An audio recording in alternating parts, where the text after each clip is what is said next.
Assalamualaikum warahmatullahi wabarakatuh. Halo teman-teman, perkenalkan namaku Widya. Selamat datang di channel Wid and Lut.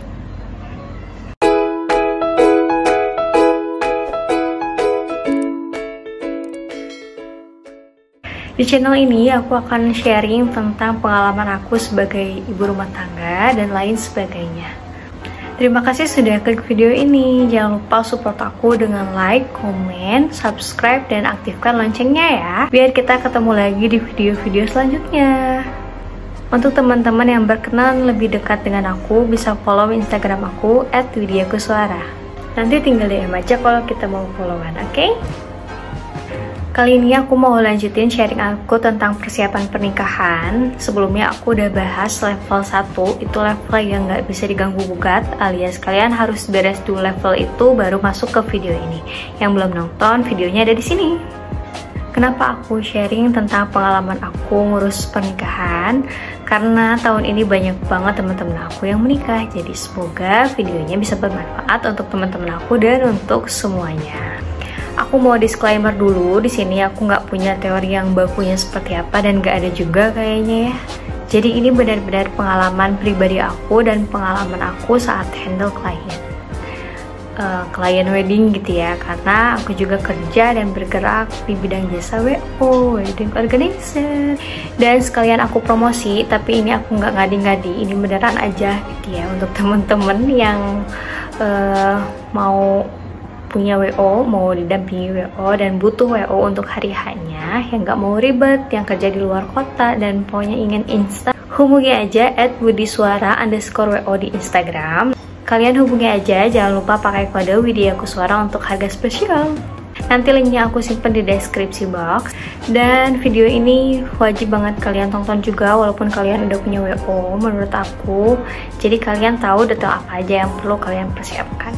Jadi seperti yang udah aku bahas, aku itu selalu menggunakan skala prioritas. Dan untuk persiapan pernikahan ini ada 3 level menurut aku ya. Level pertama adalah level yang benar-benar gak bisa diganggu gugat. Kalian harus fix dulu baru bisa ke level selanjutnya. Nah, level selanjutnya ini level 2 yang akan kita bahas di video ini. Selanjutnya yang terakhir ada level 3, nanti aku bahas di video selanjutnya lagi, oke? Langsung aja ke poin pertama di level 2, yaitu WO.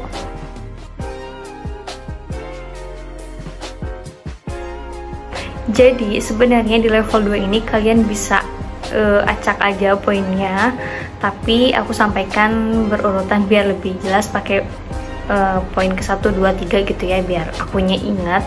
Untuk pelaksanaannya kalian bisa sesuaikan aja sesuai dengan selera kalian dan mood kalian ngurusin yang mana dulu gitu ya.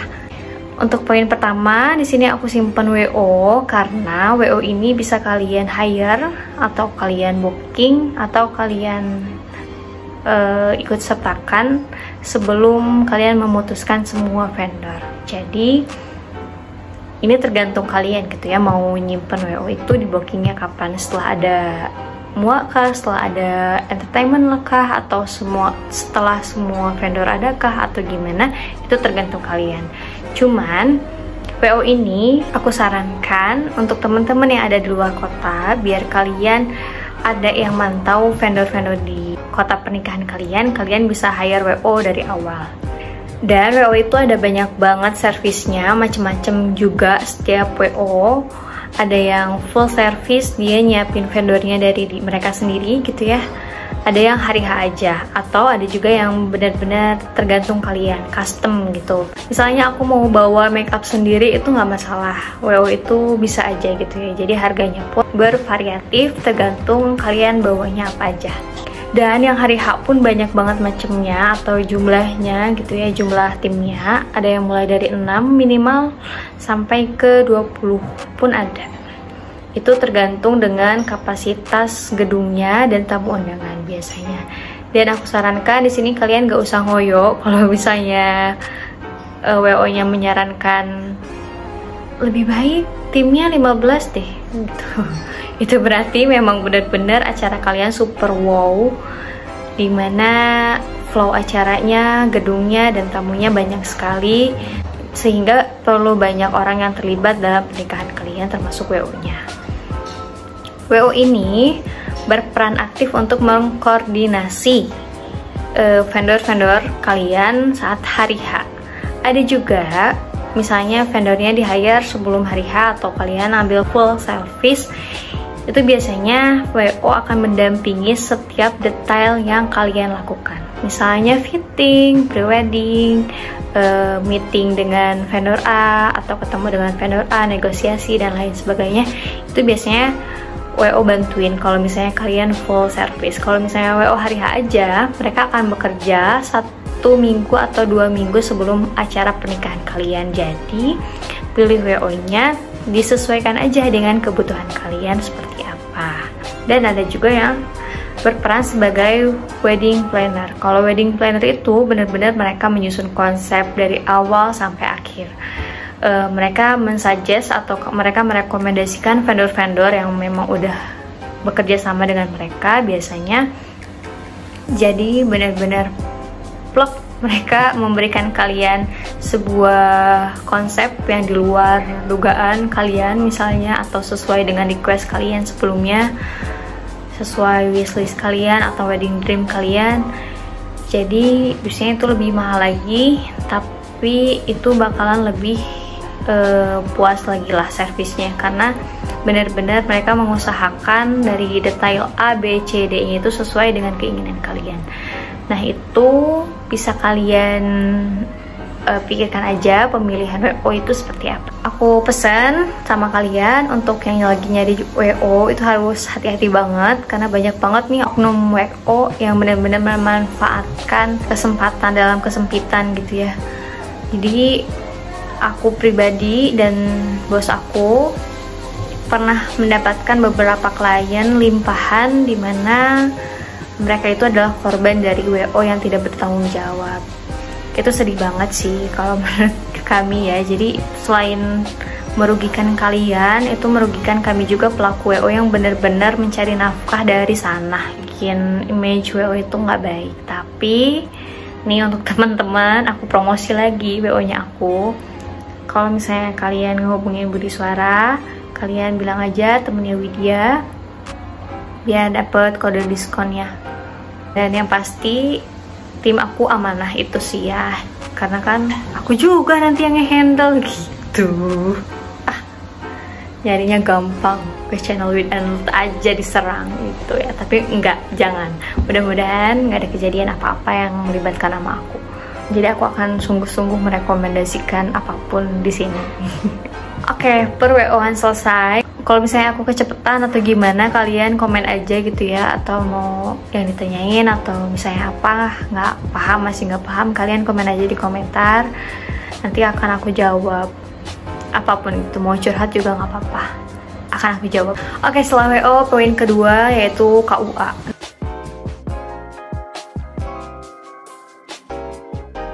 Sebetulnya pengurusan KUA itu bisa santai aja gitu ya, karena mereka maksimal daftar itu H-10 sebelum hari H. Tapi karena yang nikah itu kan bukan kalian aja gitu kan, jadi aku sarankan 1 bulan, 2 bulan, 3 bulan sebelumnya kalian udah daftar aja. Dan juga di KUA itu biasanya ada pendampingan dulu pranikah, itu kalian harus hadir dulu biar si buku nikahnya bisa diserahkan saat hari H. Kalau aku sih kayak gitu dulu. Terus yang jadi persyaratan untuk KUA ini banyak banget, tapi tenang aja teman-teman. Kalian langkah pertama untuk ngurusin KUA datang ke RT atau RW setempat kalian tinggal. Jadi kalau kalian perempuan ya ke desa ke RT RW kalian gitu ya. Yang laki-laki juga sama, diurusnya berbarengan. Nanti akan diberikan form N1, N2, dan N4 serta pengantar lainnya dari RT RW. Jadi kalian tinggal ke desa, atau kalau misalnya udah diurusin gitu ya, formnya udah selesai semua di RT RW, kalian bisa langsung ke KUA. Berkas yang lainnya yang perlu kalian persiapkan adalah akte kelahiran kalian, ijazah kalian. Dan kalau untuk perempuan ada juga fotokopi kartu nikah orang tua kalian, itu juga dilampirkan, dan foto latar biru. Untuk ke KUA itu kalian udah harus punya tanggalnya tentu ya, jam nikahnya jam berapa, dan gedungnya di mana atau lokasinya di mana. Kalau misalnya lokasinya berbeda dengan tempat tinggal kalian, misalnya kalian kecamatan A, nikahnya di kecamatan B, biasanya dari KUA setempat kalian itu hanya mendapatkan surat pengantar dan kalian daftarnya di KUA tempat kalian nikah. Untuk biaya KUA ini banyak banget, biasanya teman-teman aku yang nanya biayanya berapa, dan aku pun kaget ada yang beberapa KUA-nya kok mahal banget ya, padahal enggak. Jadi di sini aku mau infoin kalau kalian nikah di KUA langsung di kantor KUA, berarti di jam kerja mereka itu gratis teman-teman, gak ada biaya apapun selain amil apa ya, itu amil apa ya, pokoknya selain sumbangan gitulah, infak sedekah gitu, itu nggak besar dan itu bebas kalian mau infak berapapun. Tapi kalau misalnya kalian nikahnya di luar KUA atau di hari libur gitu ya, Sabtu dan Minggu, dan di gedung apa rumah kalian gitu, itu bayarnya 600.000. Itu pun ditransfer ke nomor rekening negara gitu ya, bukan nomor rekening pribadi. Terkecuali kalian ngurusin KUA-nya, ngurusin berkas-berkasnya dibantuin orang, mungkin itu bukan apa ya, upah mungkin ya jatuhnya, bukan bayar nikahnya segitu, bukan, tapi itu upah untuk udah bantuin kalian gitu kali ya. Jadi yang mahal sih biasanya kayak gitu, padahal kalau misalnya kalian urus sendiri pun bisa-bisa aja, dan aku pun ngurus sendiri waktu itu, dibantuin orang tua deh. KUA selesai, pastikan kalian udah ngisi jamnya sesuai, kalian juga minta kontak KUA-nya buat hari H jaga-jaga. Kalian lanjut ke vendor selanjutnya. Poin ketiga, aku simpan MUA di sini.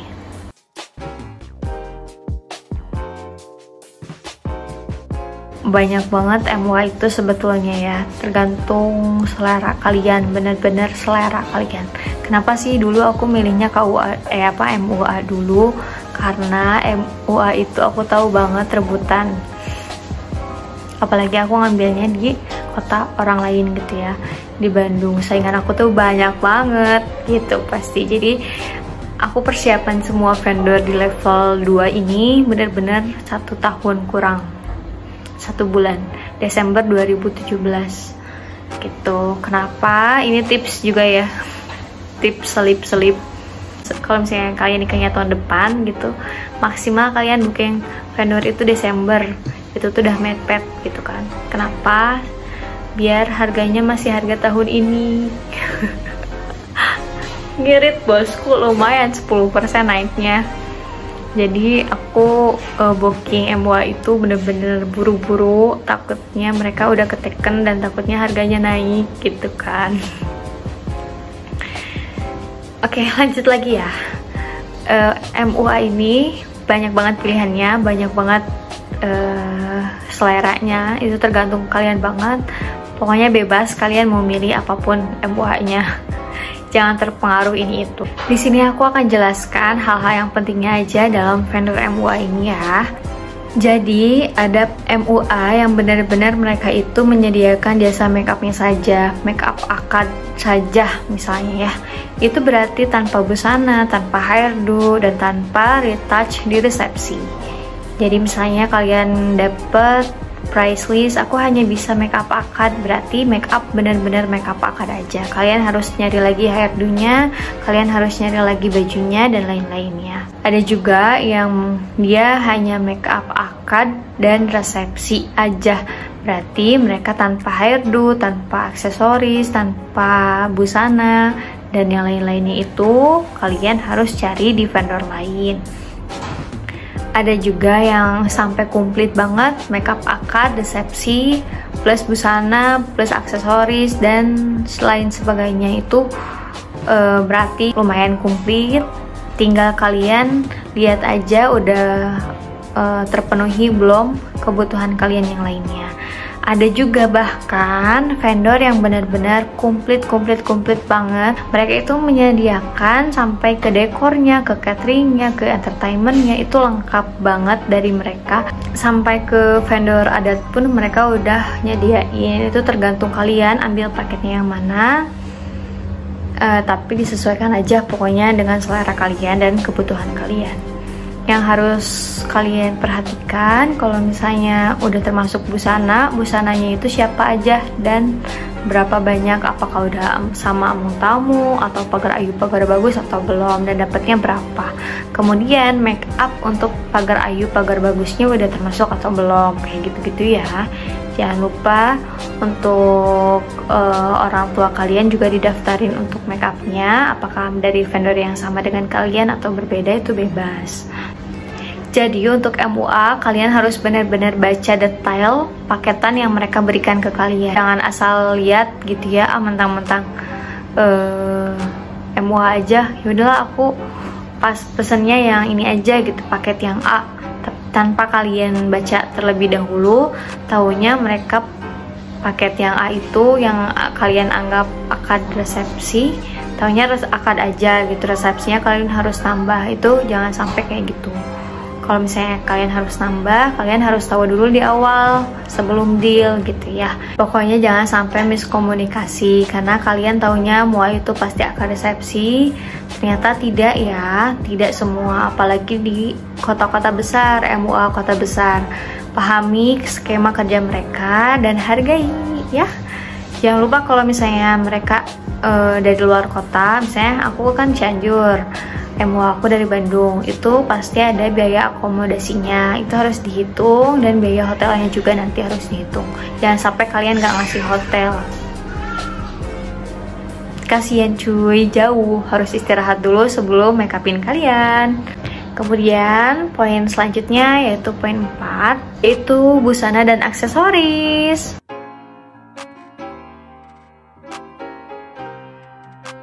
Karena busana dan aksesoris ini ada juga yang lepasan, tidak termasuk dari MUA, kalian bisa cari vendor lain yang memang menyediakan jasa atau paket busana, akad resepsi dan aksesorisnya.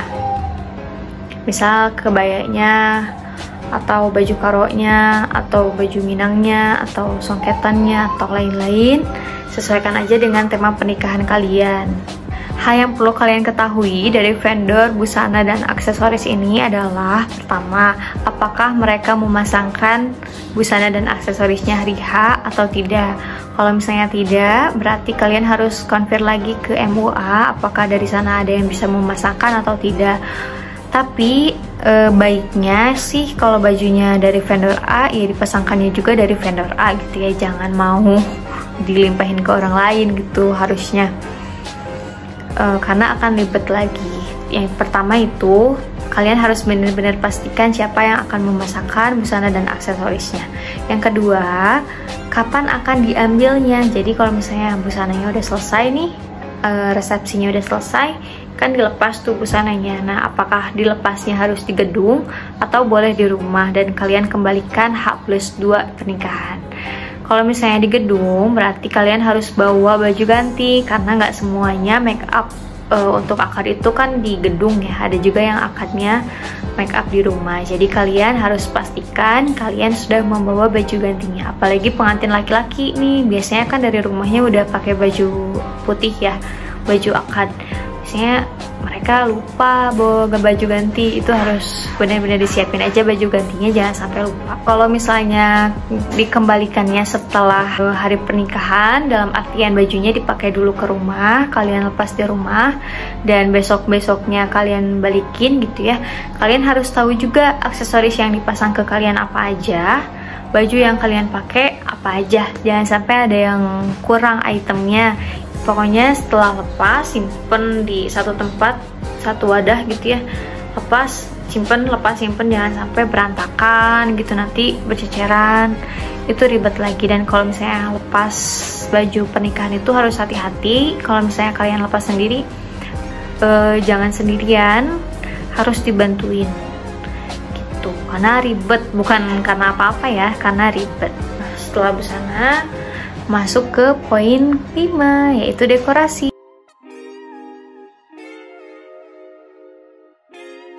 Dekorasi ini banyak banget loh temanya, ya Allah, aku sampai bingung saat aku nikah juga pengen apa temanya. Ganti-ganti terus. Tapi di sini aku mau ngasih tahu hal penting tentang dekorasi ya. Aku nggak akan bahas temanya, aku akan bahas lebih ke tugas tim dekor aja. Jadi ini banyak yang salah paham teman-teman. Tugas tim dekor ini adalah mendekor area masuk sampai ke pelaminan. Ingat ya, pelaminan. Batasnya itu. Kalau misalnya kalian nanya harga standar si dekor, itu pasti mereka ngasih harga tuh itu gitu untuk gate masuk, buku tamu, lorong untuk menuju pelaminan, foto booth, dan pelaminan. Udah beres, nggak ada lagi yang lain-lain. Area catering itu bukan urusan tukang dekor gitu ya, kalau misalnya kalian memang tidak request sampai ke sana. Jadi yang dekor untuk area catering ya tim cateringnya gitu ya. Dan di daerah aku itu, kalau misalnya di gedung aku nikah tuh banyak banget yang salah persepsi gitu. Akhirnya marah-marahnya, bukan marah-marah ya, akhirnya yang jeleknya itu tim dekor awal gitu, yang tim dekor aslinya. Karena kan gedungnya luas, terus dari depan udah penuh, udah bagus tim dekor tuh. Pas turun dari pelaminan masuk ke area catering itu sepi gitu kan. Dekornya kurang rame, nggak serame yang awal. Itu tuh jangan disalahin tukang dekornya, tapi cateringnya, karena cateringnya yang handle untuk dekor mereka sendiri gitu, jangan disamain. Padahal kan udah bagus gitu, tapi begitu lihat catering kok sepi. Nah itu cateringnya teman-teman, bukan tim dekornya. Beda tugas, kecuali memang kita request untuk full ya sampai ke area catering gitu. Dan area catering juga jangan dikerjain sama catering juga, jadi nanti biar nggak double gitu kan. Kemudian yang harus kalian tahu detailnya dari tim dekor adalah setelah tim dekor memberikan harga A misalnya sekian gitu, paket A sekian, paket B sekian, kalian perlu lihat detailnya berupa pergolanya seperti apa, buku tamunya dapat berapa, meja buku tamu maksudnya ya, kotak ampaunya dapat berapa, lorongnya berapa meter, lorongnya seperti apa, lorongnya sepadat apa, standing flowernya seperti apa, dan dapat berapa banyak, pergolanya di mana aja, pelaminannya berapa meter, bunganya bunga apa aja. Itu bisa kalian tanyain, atau biasanya udah termasuk sih ya, udah termasuk detailnya itu di harga biasanya. Tapi ada juga yang mereka ngasihnya harga aja. Kalau di Cianjur aku nggak paham juga kenapa orang yang mungkin tahun aku ya, tapi tahun ini nggak tahu kenapa banyaknya ngasihnya itu harganya sekian gitu. Kenapa ngasih detailnya apa aja, itu aku nggak ngerti kenapa. Jadi aku selalu nanyain lagi, harga segitu dapat apa aja ya. Tuh biasanya kalau aku repot ya. Ya karena aku orangnya repot, gimana dong? Alhamdulillah sih tapi. Terus semakin besar gedung akan semakin besar juga biaya dekor yang dikeluarkan. Itu ya, harus kalian ingat. Jadi biasanya tim dekor itu udah punya price list itu 2. Price list untuk gedung yang sederhana atau kecil minimalis gitu, dan untuk gedung yang besar.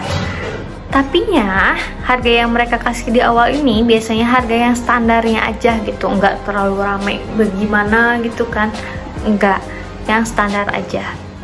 Makanya itu penting seperti yang aku tadi bilang, detailnya kita harus tahu gitu ya. Nah biasanya kalau misalnya gedungnya terlalu besar dan harga standar itu nggak menutup kekosongan gedung itu, kalian harus upgrade lagi beberapa item di dekor tersebut. Misalnya di pelaminannya, karena terlalu luas nih teh pelaminannya, berarti aku harus upgrade bunganya lebih banyak atau gimana. Itu biasanya tim dekor akan mengarahkan kalian ya, akan berkomunikasi dengan kalian apa saja yang harus di upgrade biar gedungnya penuh gitu. Saran aku itu disesuaikan aja dengan budget kalian. Kalau misalnya memang ada upgrade, kalau misalnya enggak ya sesuai aja dengan harga standar yang dikasihkan. Untuk pemilihan dekor itu terserah kalian, pemilihan bunga itu terserah kalian. Itu ada beberapa vendor dekor yang memang bisa di request bunganya apa aja, bisa juga mereka nggak mau di request, itu tergantung vendornya. Tapi intinya gimana harga sih. Kalau dekor semakin mahal semakin oke kalau menurut aku. Dan kalau aku jujur aja, aku agak kecolongan saat dekor karena ternyata aku udah upgrade harga sekian, dekornya dipakai berdua sama pengantin selanjutnya. Harusnya kan kalau misalnya kayak gitu ada komunikasi, harga yang aku kasih ke mereka itu nggak full harga dekornya, karena kan dipakai berdua gitu, dipakai 2 kali si dekor aku. Ya itu aku kecewa sih sampai sekarang. Udah, jangan dulu dibahas dekor yang aku lupakan walaupun nggak bisa. Kemudian untuk dekor ini kalian biasanya kan memberikan utusan atau mengirim utusan untuk cek vendor dekornya saat loading ya. Aku sarankan kalian ceknya itu jangan awal-awal, jangan maghrib gitu, karena mereka benar-benar baru loading teman-teman, baru nurunin barang gitu kalau mereka loadingnya malam. Kalau mau kalian misalnya weddingnya hari Sabtu jam 8, berarti kalian cek setelah subuh gitu ya, karena kalau untuk bunga itu akan dipasangnya saat subuh teman-teman. Kalau pagi-pagi, kalau misalnya kalian weddingnya sore, kalian kan akan akad dan resepsi di beda tempat tuh, berarti cek dekornya sekitar jam 5:30-6an, karena mereka baru bisa masuk loading itu biasanya setelah si pernikahan sebelumnya selesai. Dan jangan diburu-buru ya, kalau misalnya tim dekornya belum selesai, ini kok gini, terus mereka bilang ya sabar aja, karena kalau bunga itu harus fresh dipasangnya, saat dipasangnya kalian jangan ngomel-ngomel, karena memang begitu gitu loh. Terkecuali jam 8 kalian nikah, jam 7 itu masih berantakan, masih belum terpasang pelaminannya sama sekali, itu baru ngomel-ngomel. Gitu ya. Jadi harus tahu juga batasannya seperti apa. Jam sekian dekor harus segimana, jam sekian segimana, dan itu biasanya tugasnya WO temen-temen. Jadi kalian santai aja di rumah kalau kalian udah punya WO. Dan untuk tim dekor ini kalian wajib tanyain kebutuhan listrik ya, jangan sampai lupa kebutuhan listriknya berapa. Anak aku bangun. Oke, pembahasan selanjutnya adalah catering, entertainment, MC, undangan, foto, video, dan adat. Itu akan aku bahas di video selanjutnya karena durasinya udah terlalu panjang dan anak aku bangun. Bye-bye. Sekian dulu, terima kasih untuk perhatiannya, semoga bermanfaat. Jangan dulu kesel ya, lanjut video selanjutnya deh pokoknya. Bye-bye. Assalamualaikum warahmatullahi wabarakatuh.